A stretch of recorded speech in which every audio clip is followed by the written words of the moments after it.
And thank you for joining us. I'm Megan Clark in for Michelle. First at noon with the very latest on the federal takeover in D.C. President Trump and Mayor Muriel Bowser are getting on the same page, and they agree that the surge of law enforcement is cutting down on crime in the city. 7 News reporter John Gonzalez has the latest on what D.C. leaders are saying. Yeah, the mayor says there's no denying that crime has dropped since this federal surge started 3 weeks ago. Overall crime down 8%, carjackings down over 80%, and police saying that a ton of guns have been seized and taken off the streets. But the mayor also says there is a downfall to this crackdown. Take a look. She took questions from reporters for about 45 minutes yesterday with Police Chief Pamela Smith. The mayor highlighted the drop in crime, but she told reporters that masked ICE and Homeland Security agents in neighborhoods have broken trust with residents, and National Guard troops from out of state haven't been effective, she believes. The mayor also saying she wants more MPD officers, prosecutors, and judges, not just outside agencies.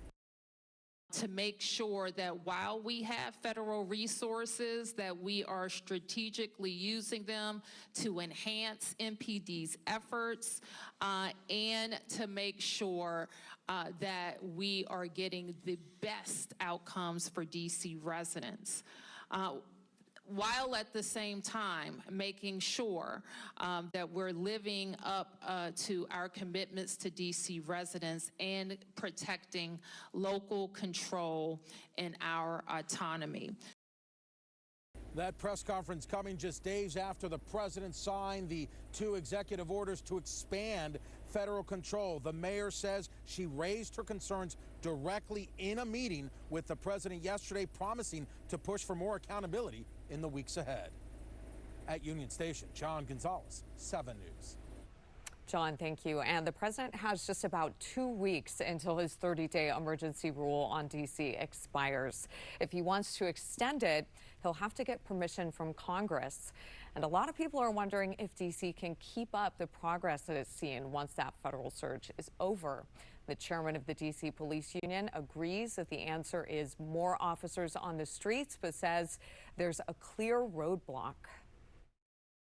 The reason that we're here is because of bad law that was passed by the city council. And that bad law that you heard him reference there, it's the Police Reform Act of 2020. It was created in the wake of the killing of George Floyd in Minneapolis.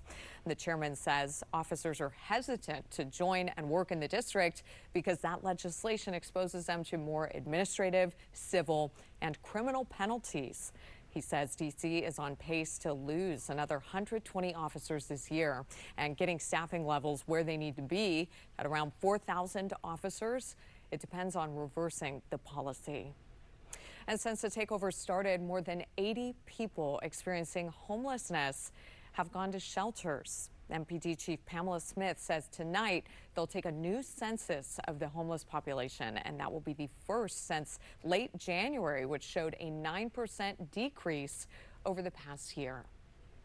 And we are hearing from D.C.'s top cop on a story that we've been digging into for weeks now. The House committee is now investigating allegations that D.C. police has manipulated crime statistics in the past to make them appear lower.